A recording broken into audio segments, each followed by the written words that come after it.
the high yield topics and frequently asked questions will be covered. So this series is going to last for 45 days. So in a span of 45 days, we'll be trying to cover as much as we can so that you can benefit for your university exams. Then for today's lecture, we'll be talking about oncogenes in detail. Then a short note on growth factors. Both of them is very important. Then we'll also be talking about cancer suppressor or tumor suppressing gene. Again, a very important topic. And then tumor lysis syndrome and metastasis. So all of this is very important. So we'll be talking about the molecular basis of each of these. Then reintroducing you to the core features of Auricle. Here at Auricle, we have live classes to elevate your learning experience.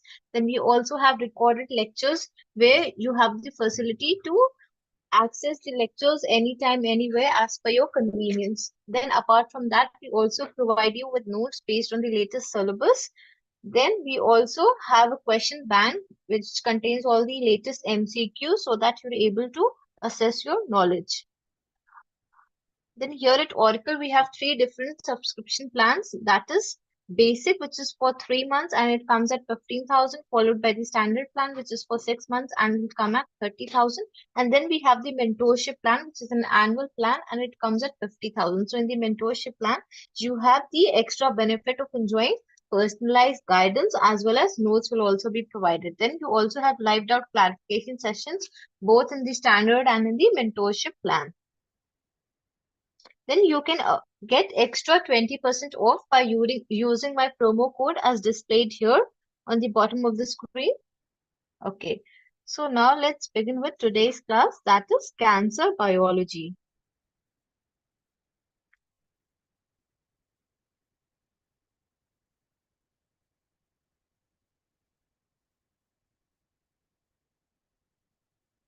So we all know how important cancer is these days because cancer is like the second most common cause of death after cardiovascular diseases. Okay, so you realize how important it's get to study about cancer, and also like around 6 to 7 million deaths annually take place around the globe with only because of cancer.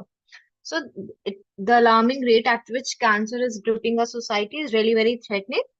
So with that in mind, let's begin with today's lecture, that is cancer.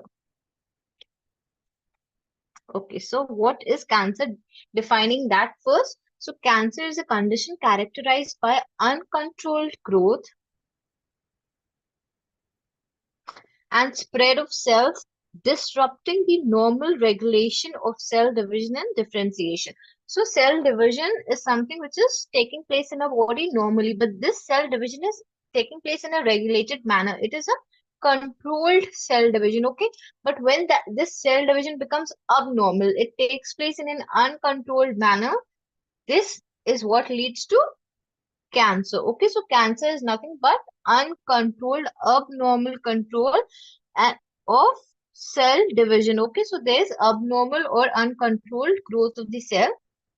They spread at a very fast rate. So the term cancer is derived from the Latin word for crab, reflecting the way cancerous cells can migrate, adhere, and cause pain like crab extending its claws. So that is where the term cancer has been derived from. That is from the Latin word for crab. A neoplasia or new growth leads to the formation of tumors initially used to describe swellings. So before we begin with cancer, you need to be clear with the terms neoplasia and cancer. Don't get confused between the two terms.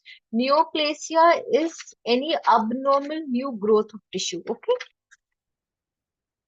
So neoplasm is abnormal new growth of tissue. Now, this neoplasm, it can be both benign or malignant. So that is our next topic, that is types of tumors. So you have two types of tumors. Not all tumors are cancers. There are two types of tumors. One is benign tumors and the other is malignant tumors. So benign tumors, they are harmless, okay? They are harmless, they grow by expansion, they are encapsulated within a layer of connective tissue. They are generally not life-threatening. So they're generally harmless, they're localized, very important feature of benign tumors is that they are localized and cannot spread. Okay, cannot spread. They're contained, they're encapsulated within a layer of connective tissue. So they're localized, they cannot spread, and that is the very reason why they are not life threatening. Okay, like moles and warts, they all come under the category of benign tumors.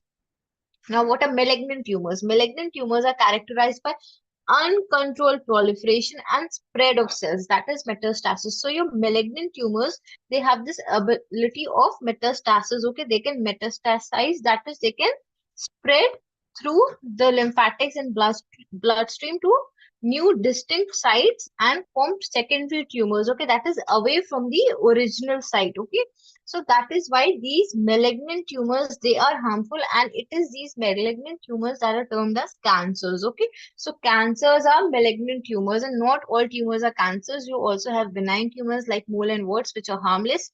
Your malignant tumors, that is those tumors which have the capacity or which are invasive and metastatic, they are categorized as cancerous or malignant tumors. Okay, they show uncontrolled proliferation and spread of cells, and they are life threatening.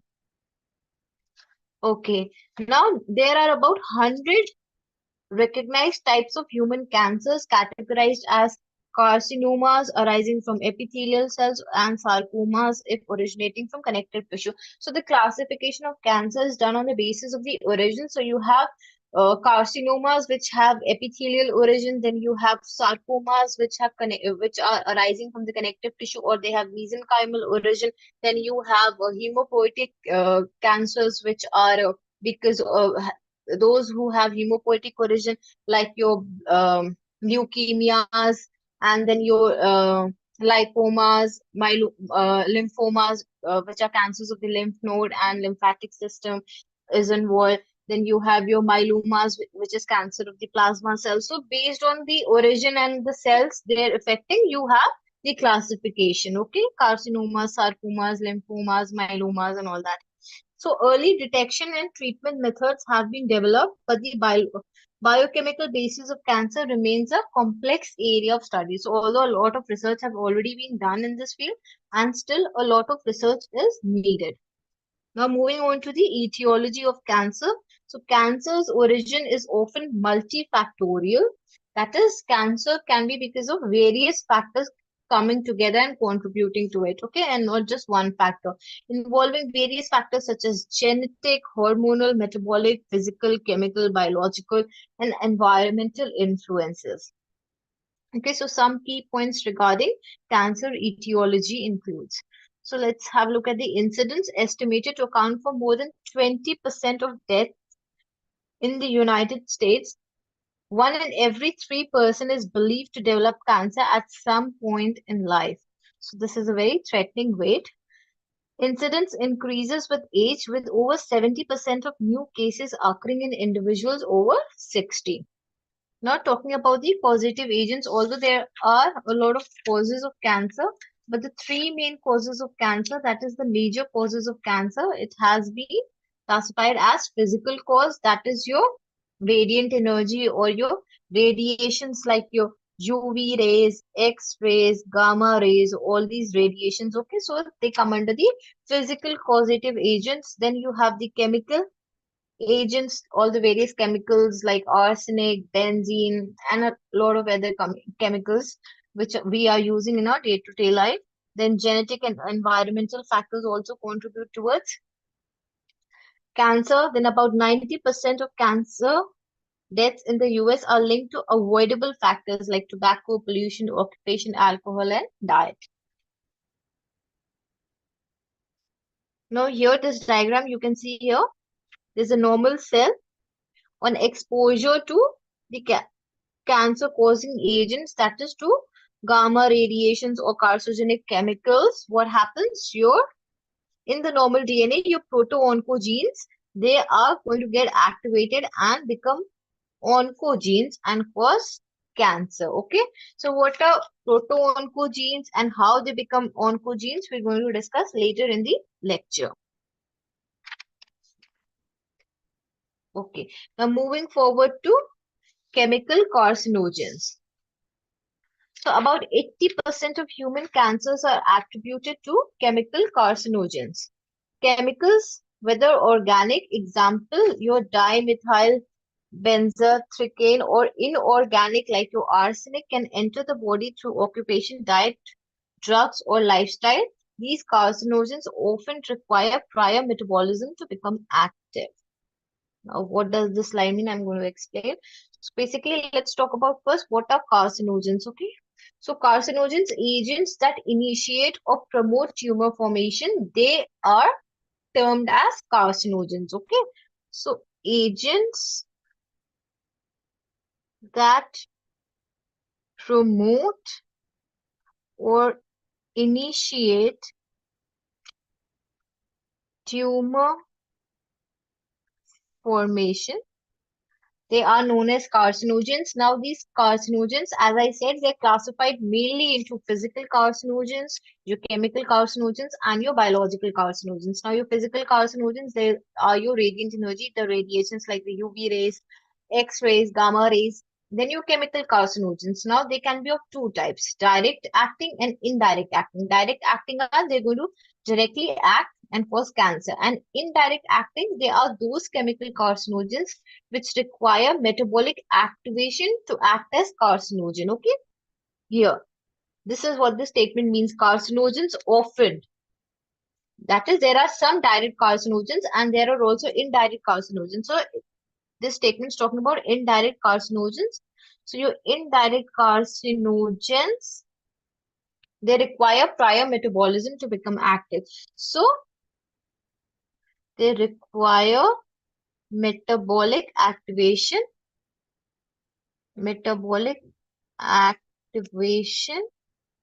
to become carcinogen.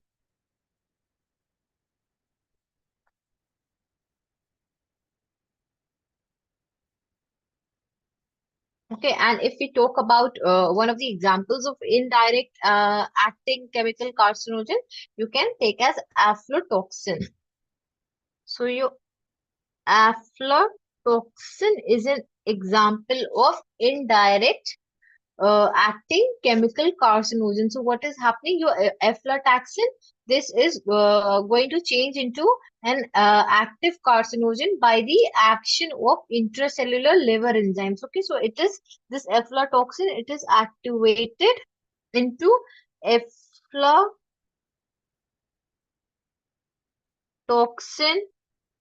2,3 epoxide. Okay. Now, this is an activated carcinogen. So, this aflatoxin 2,3 epoxide, it is going to get linked to G residues in the DNA, linked to G residues in the DNA and cause GT transversions.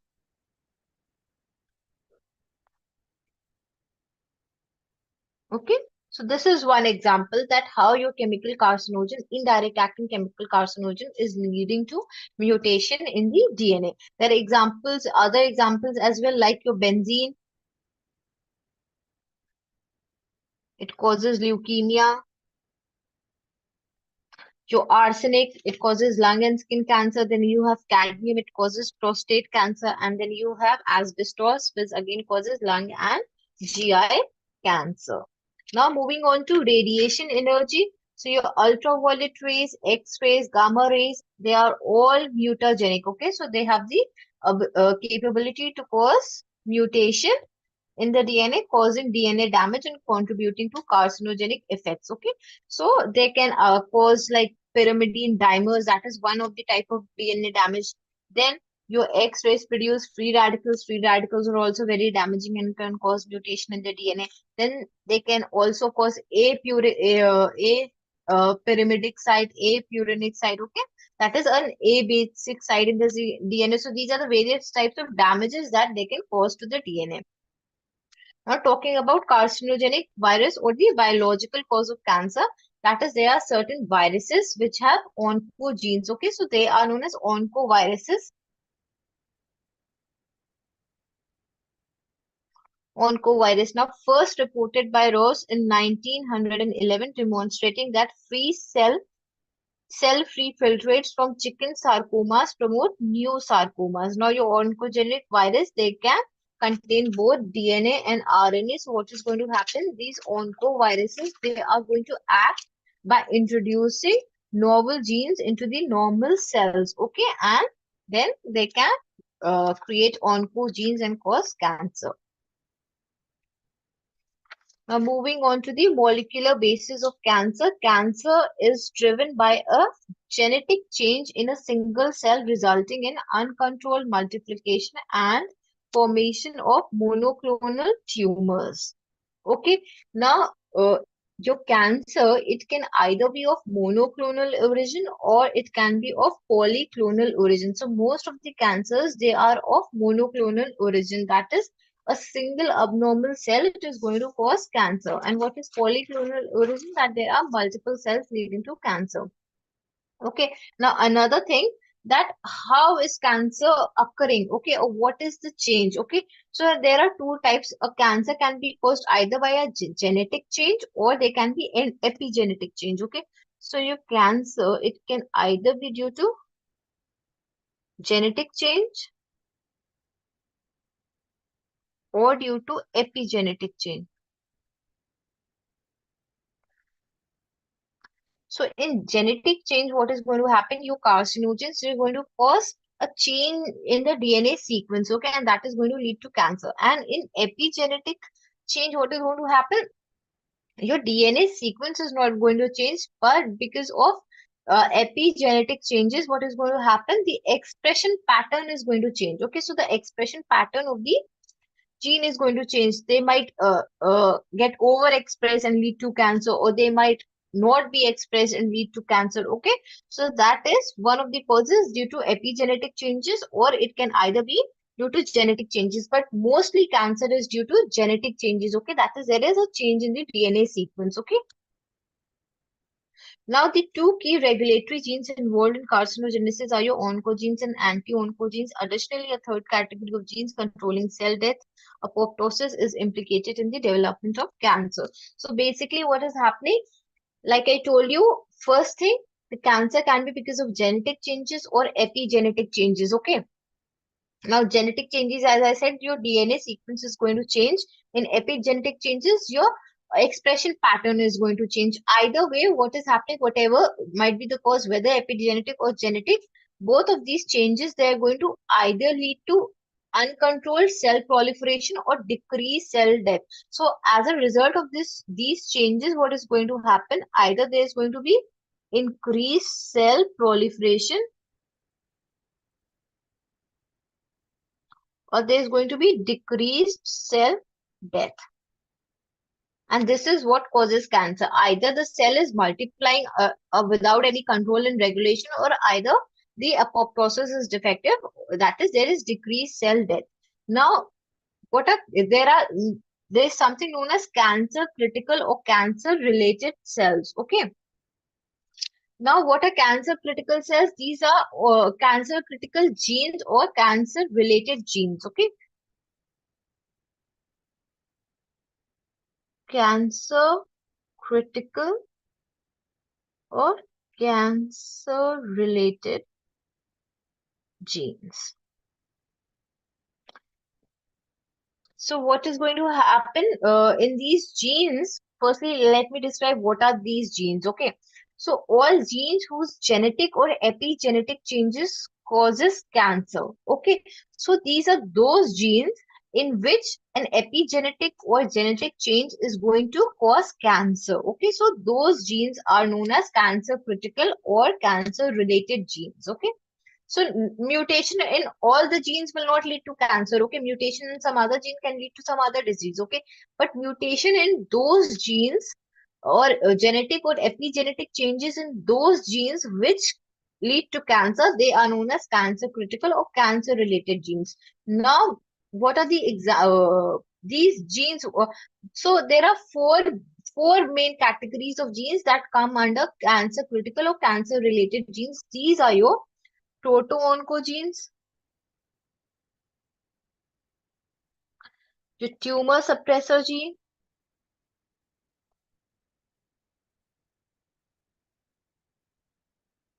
genes related to DNA repair, enzymes, and those involved in apoptosis. Okay, now you understand why they are cancer critical genes. So your proto-oncogenes, they're basically encoding proteins which stimulate cell growth. Okay. So what happens if there's a mutation in proto-oncogenes? So there will be uncontrolled or enhanced cell proliferation. Okay. Again, tumor suppressor gene, they're suppressing tumors. Okay. So if there's going to be a mutation in these genes, your tumors will not be suppressed. They're actually promoting apoptosis. Okay. So there's decreased cell death. Again, any mutation in this is going to lead to cancer.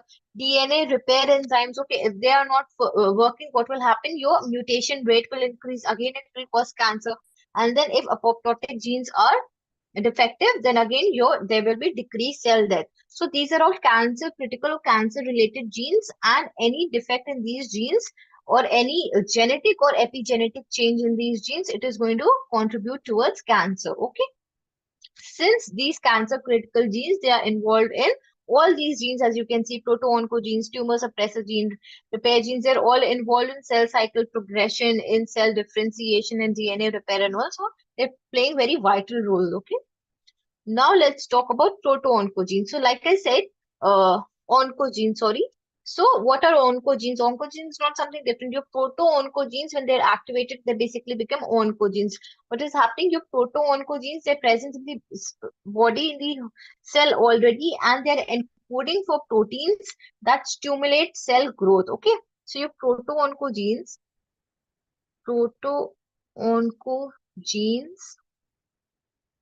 they encode protein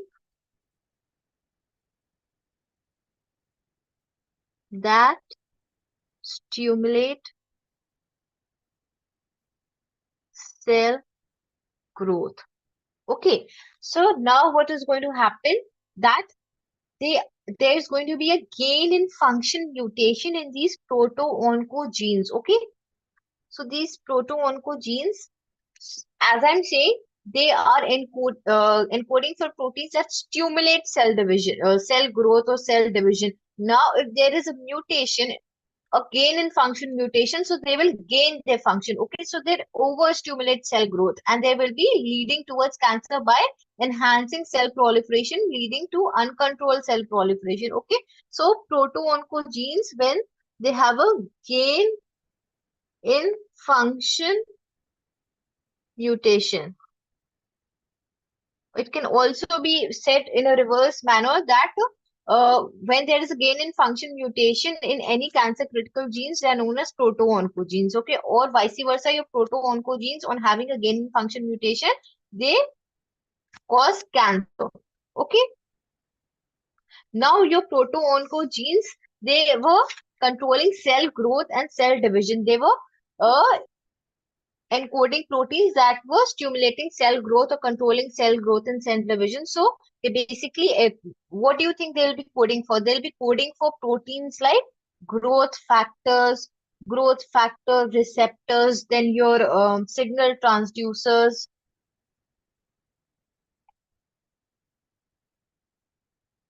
transcriptional factors.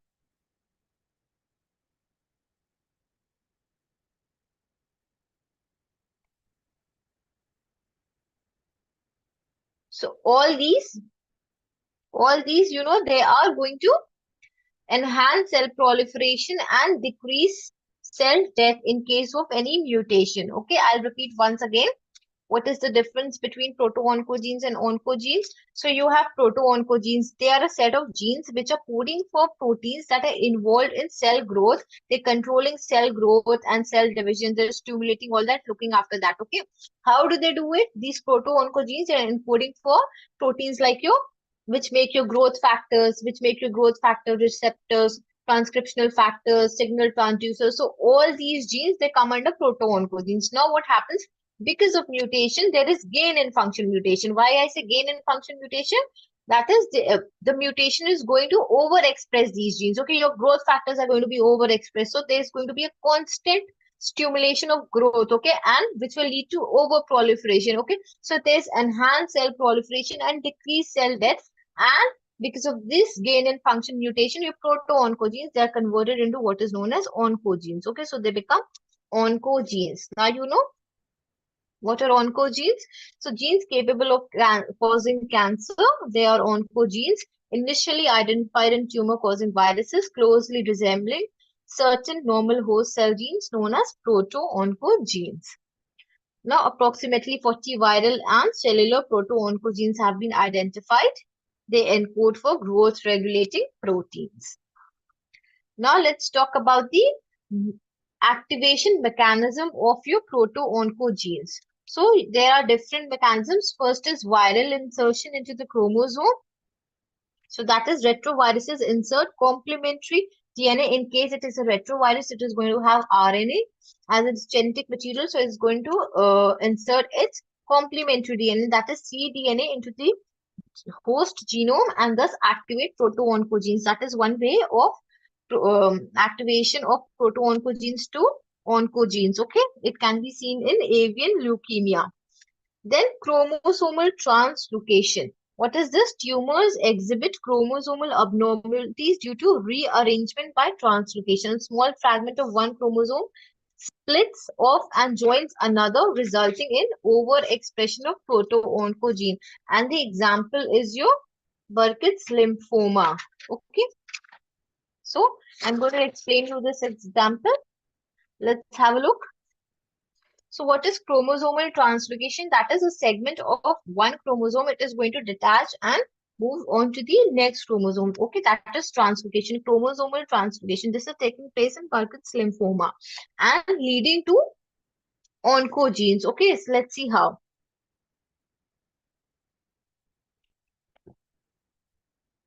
Okay, I'm going to draw here because I have very limited space. Okay. Okay, so this is your chromosome 8. Now what happens? This chromosome 8, it is having an MYC gene. Okay, this chromosome 8, I hope it's clear. This chromosome 8 is having MYC gene. Now what happens? This MYC gene, because of chromosomal translocation, it is translocated to chromosome 14 next to another gene for IG heavy chain. Okay.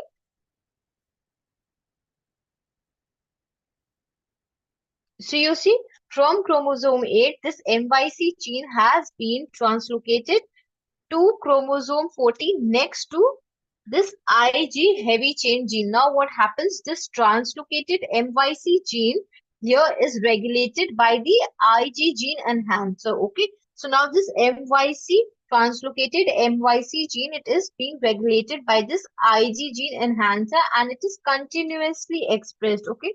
So it is regulated by IG gene enhancer and continuously expressed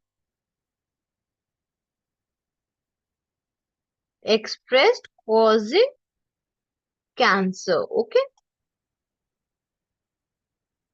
So your MYC proteins, they're actually coding for cell growth, proliferation, and apoptosis and cellular metabolism and all these functions. So what happens when they're overexpressed? They're going to cause cancer. Okay. So the example, it is seen in Burkitt's lymphoma.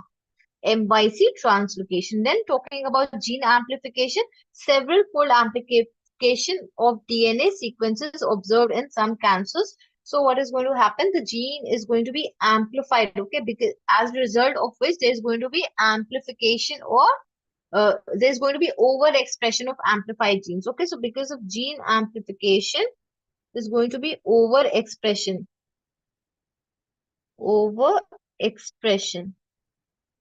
of amplified genes. So administration of certain drugs associated with gene amplification, increasing the activity of these specific genes.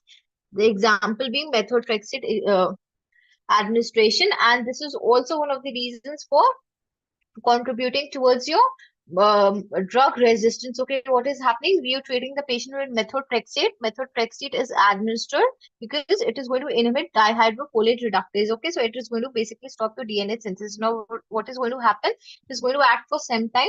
Then gene amplification is going to take place. You have multiple copies of that same gene. The genes have been amplified, so now they're going to overexpress themselves and causing resistance to this drug methotrexate. Okay. Now, point mutation, activation of proto-oncogenes to oncogenes to a change in single base in the DNA. So there's alteration in single nucleotide. Okay. Now, this alteration may be due to deletion of a base, insertion of a base, or a substitution of a base. So basically, it is a point mutation because there is alteration only in a single nucleotide. Now, point mutations can lead to production of altered proteins contributing to uncontrolled cell multiplication. Okay, so although this is just a point mutation, but the protein that is going to be formed is going to be altered. A defective protein is going to be formed and it is going to contribute towards uncontrolled cell proliferation. Example being RAS proto-oncogene activation. So your RAS proto-oncogenes, they are converted into oncogenes by point mutation.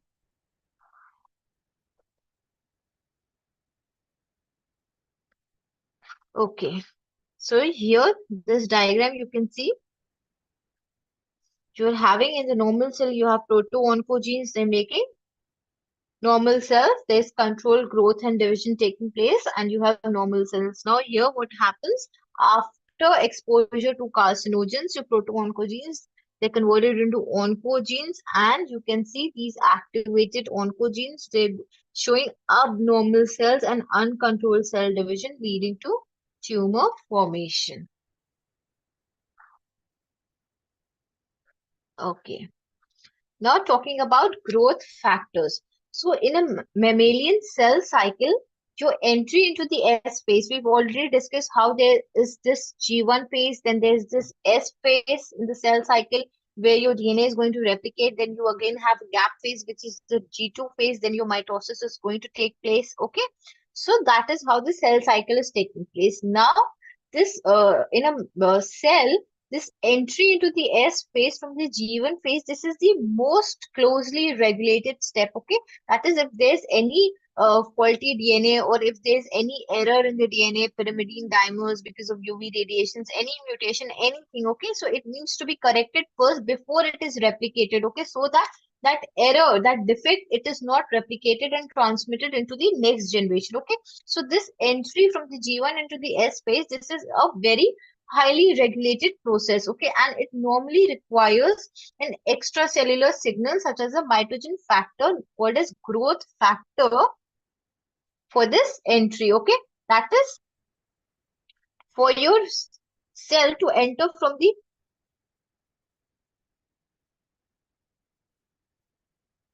okay. So for your cell to enter from the G1 phase into the S phase, it requires basically growth factors, okay, mitogens, just called as growth factors. So they're going to send signals, and after everything has been checked, this entry is going to be happening. So growth factors are signaling molecules that play a crucial role in stimulating the proliferation and differentiation of cells. They regulate cellular processes by transmitting signals from the extracellular environment to the interior of the cell, influencing cell division, survival, and other functions. Okay. Usually what is happening? Normally, the level of growth factors is low when the cell has to divide, wants to divide, needs to divide for whatever reason, for repair or whatever.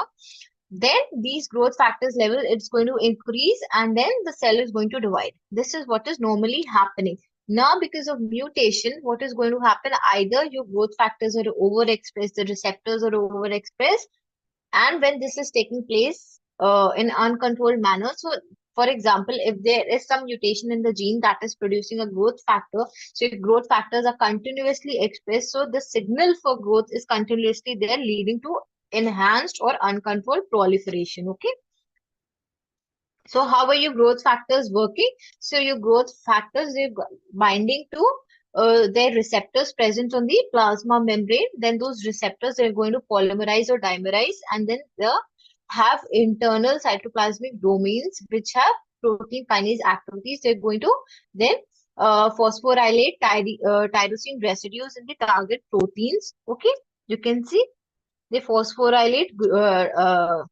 tyrosine residues in the target proteins, then these phosphorylated intercellular target proteins, they are going to act as messengers to transmit signals for various cellular responses. The phosphorylated proteins play a role in stimulating cell division, fundamental process in normal cell growth and cell development. So that is how your growth factors are going to act. They bind to the receptors on the plasma membrane.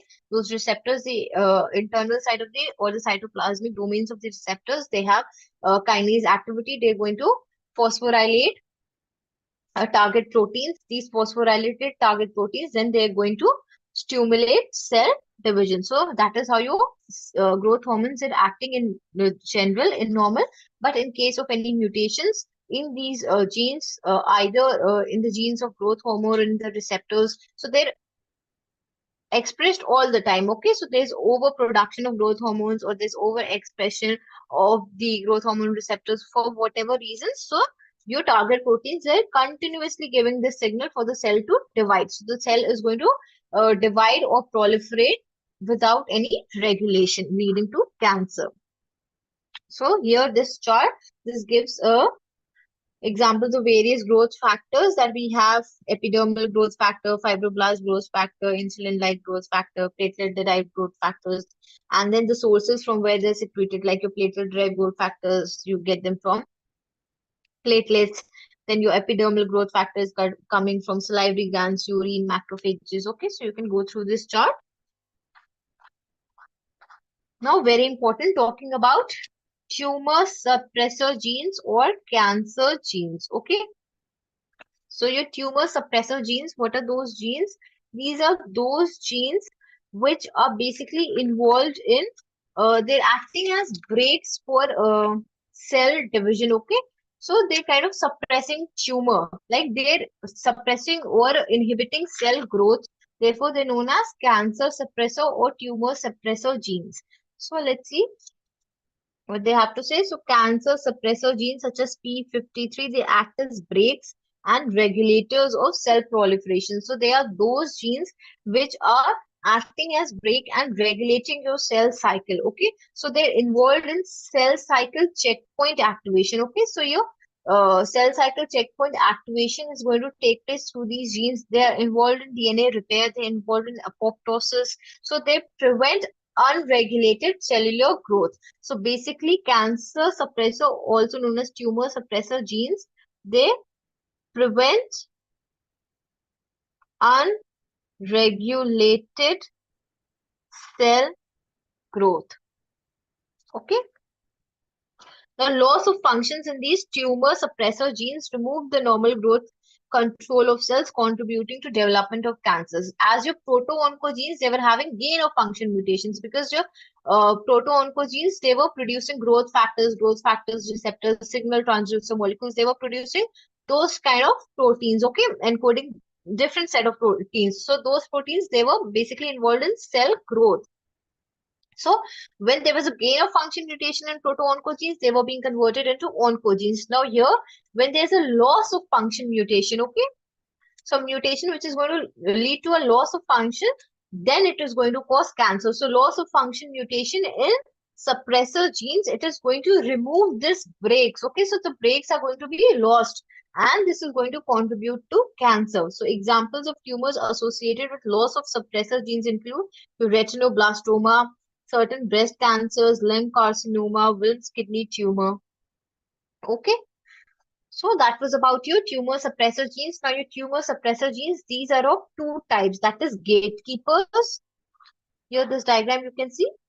Gatekeepers or caretakers. Okay, so what are gatekeepers? They directly inhibit cell growth or promote cell death. Okay, so they directly suppress cell growth or promote cell death.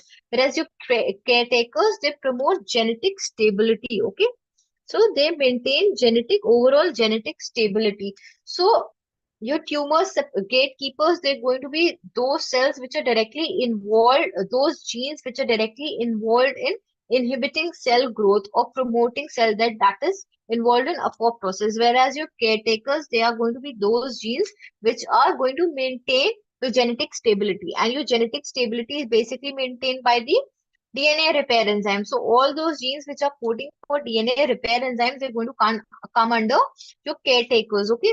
So DNA repair proteins, these are going to come under caretakers. Okay. If DNA repair enzymes are not functioning properly, what will happen? Your rate of mutation is going to increase.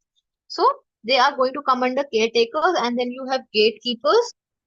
They include cell cycle regulator genes, checkpoint control genes, and apoptosis related genes. Okay, so all those genes which are going to directly suppress the growth or inhibit cell growth, they are coming under gatekeepers. Okay, so there are five broad classes of genes grouped into tumor suppressor genes. Okay, so five types of genes, they are coming under tumor suppressor genes. They are your, like we've just mentioned, RB genes, then your TP53, then your DNA repair enzyme genes, then your genes for apoptosis. So all these are coming under tumor suppressor genes. Okay. Now let's see the normal functioning of these genes. Okay. So if you understand the normal functioning, it will be very clear to you that what is going to happen in cancer or how cancer is being caused because of mutations of these genes. Okay. So rather than reading through the text, I'm going to explain it to you.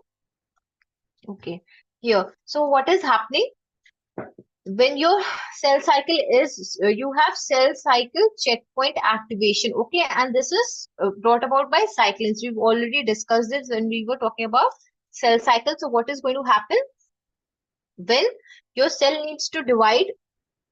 I'm talking about the normal scenario. Okay, so you have the growth factor. The growth factor is going to it is going to bind to the receptor. Then the receptor is going to sell signals to the signal transducer molecules. Then they're going to produce transcription factors and all that. Ultimately, what I'm trying to say is your cyclin. Okay, you have cyclin in the cell now. Okay, so your cyclin here in this case transition from G1 to S phase. So what is going to happen? Your cyclin D1. So you have this cyclin. Just remember, you have the cyclin. This cyclin is going to bind to, this cyclin binds to cyclin dependent kinases. Okay, CDK4 in this case. So it is going to form this cyclin CDK complex. Now this cyclin CDK complex, it is going to phosphorylate. Okay, it phosphorylates a protein known as RB protein. RB protein. Okay, so you RB protein is going to be phosphorylated. Okay, now when this RB protein is phosphorylated, what happens? Initially, this RB protein, it was bound to a transcriptional factor known as E2F. But on phosphorylation, what happens? It dissociates. Your RB protein, it dissociates with E2F transcriptional factor. Now, this E2F transcription factor, it is going to activate genes for cell cycle progression. Activate genes for cell cycle progression. So this is what is normally happening. Okay, that is your cyclin level increases. Your cyclin binds to CDK. CDK cyclin complex, it is going to phosphorylate RB. So when the RB was not phosphorylated, in the dephosphorylated state, it was bound to this E2F transcriptional factor. But as soon as the RB gets phosphorylated, what happens? It gets dissociated from this E2F transcriptional factor. Now this E2F transcription factor, it is free and it is going to stimulate genes for cell cycle progression, and then your cell is going to move from the G1 phase into the S phase. So you see this RB protein, it regulates G1 to S phase. Okay, this RB protein, it regulates G1 to S phase. Like I've already told you that your transition from G1 to the S phase is the most closely regulated step. Okay, and these cyclins, where are they coming from? They are being increased in response to growth factors. Okay, so what happens? This RB regulates G1 to S phase transition by repressing the E2F transcription factor that stimulates gene for cell cycle progression, and I've already shown you how that is happening. Okay, now what happens? You have these ATM genes known as ataxia telangiectasia genes. They are continuously scanning the genome for any defect. So what happens in case of an error being detected? Okay. Now this ATM gene, I'll write it, okay, so that it's more clear. This ATM, you have ATM genes, they're scanning the genome for errors, and if error is detected, what is going to happen? This is going to be reported to TP53 gene. Okay, and this TP53 gene, this is making a protein known as P53. Okay, now very important. This is also a very important protein. Now this P53, this is going to activate. This is going to activate CDK inhibitors. Okay, so this cyclin CDK complex, it is going to be dissociated, and as a result of which, what is going to be happen? This complex is destroyed. So your RB is going to be dephosphorylated. Okay, so this cyclin CDK complex, it is going to be destroyed. Your RB is going to be dephosphorylated, and when it gets dephosphorylated, the E2F binds with RB. Okay, and now this E2F transcription factor, it cannot activate genes for cell cycle progression, and your cell cycle will be stopped. So you see how from the G1 phase, the entry into the S phase in case of an error being detected has been stopped. Okay. Now what happens? This P53 protein, it can also activate DNA repair enzymes. So repair is going to take place, and in case if the damage is irreparable, the damage is as such which cannot be repaired by the DNA repair enzymes, this P53 can also activate your apoptotic genes. Okay, so this is the normal function. Now, I hope it's very clear how your RBs are involved and how your P53 are involved. Okay, and both P53 and RB. So in normal case, what is happening? Your RB is holding this. You can consider this RB like a dog. Okay, and this E2F transcription factor as a bone. So this dog RB is holding this E2F bone. Okay, that is in case of when it is dephosphorylated. Okay, now what happens? This is a normal scenario. So what is happening in the normal scenario? Your cell cycle progression is not taking place. Now on activation, this bone, E2F bone, is released from the RB dog, and it is going to activate the genes. Now in case of a detect, so P53 protein is going to be activated, and P53 protein, it is going to activate your cyclin CDK inhibitor, and these inhibitors, they're going to destroy the cyclin CDK complex, and as a result of which your RB dog is again going to hold the E2F bone. So your cell cycle will be stopped. So that damaged DNA will not be replicated. Now, if you see if there is any mutation in this RB protein, okay, and because of this mutation, this RB protein is no longer holding this E2F bone, okay. So now what is going to happen? This E2F it is not a bone, okay, it's a transcriptional factor. So this transcriptional factor, it is going to continuously stimulate those genes which are going to cause cell cycle progression leading to cancer. Or if there is some defect in this P53 protein, either it is not activating apoptosis, or it is not activating DNA repair genes, or it is not activating cyclin CDK inhibitors. All of this is going to contribute towards cancer. So knowing the normal function is very important. So now, since I've explained you the normal functioning, I hope you're able to associate how mutations in these can lead to cancer. So with this, we come to the end. Let's take this diagram here. So see, it's the normal P53 gene. Cell damage is there.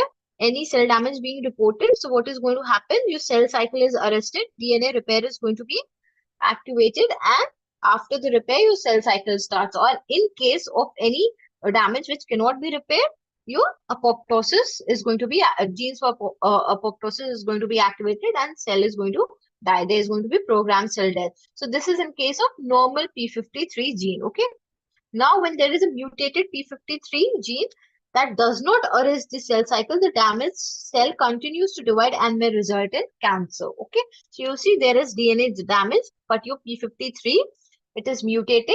It is not functioning properly. So it is not going to activate DNA repair or apoptosis, and the cell continues to divide leading to cancer. Okay.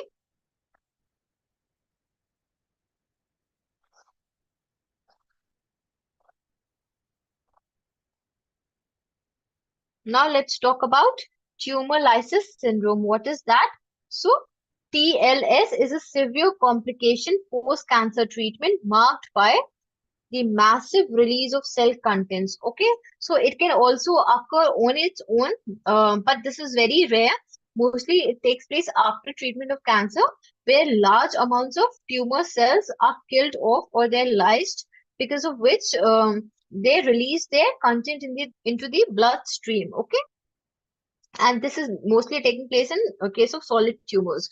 Now, because of the content that they release into the bloodstream, what is going to happen? There's going to be hyperkalemia. So these are the manifestations, that is high blood potassium, hyperphosphatemia, elevated phosphate, hypocalcemia, that is reduced calcium. Then the metabolic abnormalities include hyperuricemia. You will have increased uric acid, and acidosis, that is higher blood acidity. And what are the causes for this? Basically, it is after cancer treatment, so after radiation therapy or chemotherapy or high tumor burden. And clinical manifestations include renal dysfunction, cardiac tissue dysfunction, neurological symptoms. And what is the mitigation or the management? So, hydration is one of the most important prevention or management. Then treatment with allopurinol or rasburicase. What are these going to do? They are going to decrease your uric acid, which decreases risk of acute renal failure.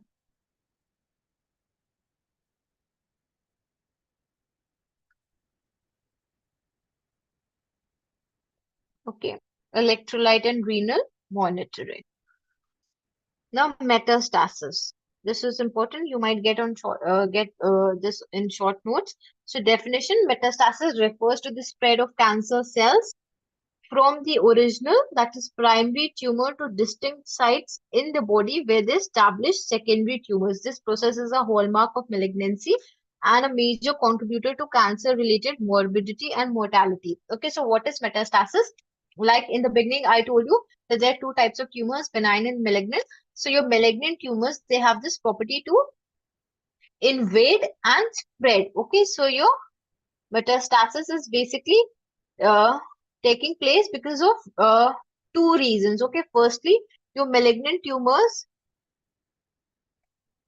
they secrete proteases, and these proteases, they digest the extracellular matrix components, and thus they are able to invade the neighboring cells. Okay, so they're going to invade the neighboring cells, they're going to get into the bloodstream and the lymphatics, and through that they're going to reach distinct sites, and there they're going to form new tumors. Okay, that is secondary tumors far away from the original site.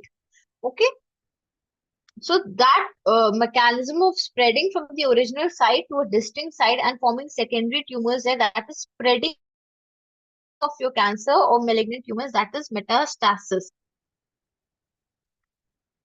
And also your malignant tumors, they secrete growth factors, and that is responsible for angiogenesis. Okay, because for the tumor cells to survive, they need to have nutrients and oxygen. Okay, so they're able to form new blood vessels which is going to supply oxygen and nutrients, so your malignant tumors are going to survive. So because of proteases, they're going to they are becoming invasive, they're going to invade the neighboring cells, and because of your angiogenesis, they are able to, like your other normal cells, they need growth factors from the outside, which are then either growth factors that are secreted from some other distinct part, then they travel through the bloodstream, and then they reach the cell, and then they signal the cell for growth. But here your malignant tumor cells, what is going to happen? They secrete their own growth factors and also their receptors. Okay, so there's autocrine stimulation, because of which they're going to continuously proliferate. So these are your malignant tumors. They have the property of invasion. They have this property of metastasis. they're able to metastasize because they're able to secrete their own um, growth factors. They're able to form new blood vessels. There's angiogenesis taking place, which is going to provide them with oxygen and nutrition. And this is why it becomes threatening. So the mechanism: cancer cells invade surrounding tissues, enter the bloodstream or lymphatics, travel to distant organs or tissues, and form new tumors at a secondary tumors at a distinct site. Significance: metastasis is a complex and critical step in cancer progression, often leading to more aggressive and challenging to treat the disease.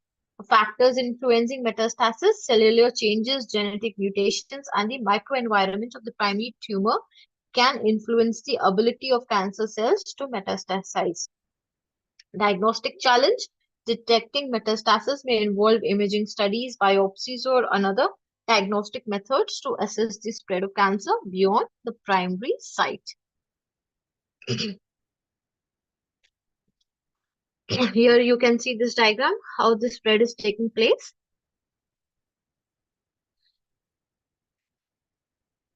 Okay, so with this we come to the end of our lecture.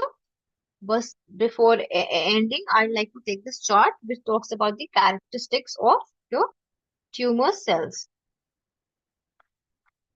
Okay, so we haven't missed anything, this old chart. I thought of taking this in the end. So talking about the characteristics of the tumor cells. So the shape. First thing, tumor cells exhibit a rounder shape compared to normal cells. Alteration in cell structure. The cytoskeletal structure, especially the actin filament, differs in tumor cell. So it is more rounder. The actin filament is going to differ in the tumor cells. Then, very important, loss of contact inhibition. The normal cells, when they come in contact to the neighboring cells, there is inhibition taking place. They are going to form a single layer. But what happens in case of tumor cells, there is no contact inhibition. Okay, so they're going to form multi layers, facilitating metastasis. The loss of anchorage. Your normal cells, they basically need a solid substratum, okay, on which they can grow. They cannot grow in suspension or in gel medium. But your tumor cells, they can grow without attachment to surfaces, even in suspensions. Now, alteration in permeability properties. Your tumor cells display changes in permeability and transport. Talking about the biochemical changes, so tumor cells show increased or elevated synthesis of DNA and RNA, which is very obvious. Then there's increased glycolysis in cancer cells. This also forms the basic principle of your PET scans, because your cancer cells, they need more energy. So they have more glycolysis taking place. So there's increased, because of increased amount of energy, there's increased glycolysis. So there's increased consumption of glucose. So what is happening in PET scan? You give glucose, and what happens after that, you see that how much glucose you have given, labeled glucose basically. So the consumption of glucose shows you're able to distinguish between the cancer and the non-cancer cells which are consuming more glucose or excess glucose. You get to know that they are cancerous. Then reduce requirement of growth factors, because tumor cells need fewer growth factors since they're able to secrete their own growth factors. Then synthesis of fetal proteins. Tumor cells synthesize fetal proteins normally active during the fetal life, like your alpha fetoprotein. Then alteration structure of molecules. There's changes in glycoproteins and glycolipids. So with this, we come to the end of the class.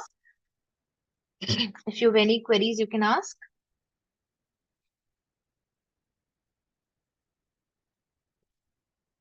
I hope it's clear. The molecular basis of cancer. What are proto-oncogenes, tumor suppressor genes? So, a quick revision. You have different sets of 4 genes basically, which come under cancer critical or cancer related genes. So, mutations in these genes, it is going to lead to cancer. So, these are proto-oncogenes, tumor suppressor genes, DNA, uh, repair genes, and your apoptosis genes. And then, what are the causes of cancer? Physical, chemical, and biological causes. Now, cancer can be due to genetic changes, that is the DNA. sequence is going to change, or it can be due to epigenetic changes, that is the expression pattern is going to change. Either way, what is going to happen, either there's going to be increased proliferation or there's going to be decreased cell death. Now, I've explained you the functions of RB protein, how it is holding the transcription factor responsible for stimulating the genes for cell cycle progression, and how your P53 is acting as the guardian of genome, and it is going to activate apoptosis or DNA repair enzymes in case of any DNA damage. So I think we've covered everything that was supposed to be covered. So with this, we come to the end of the lecture. See you in the next class. Thanks for watching.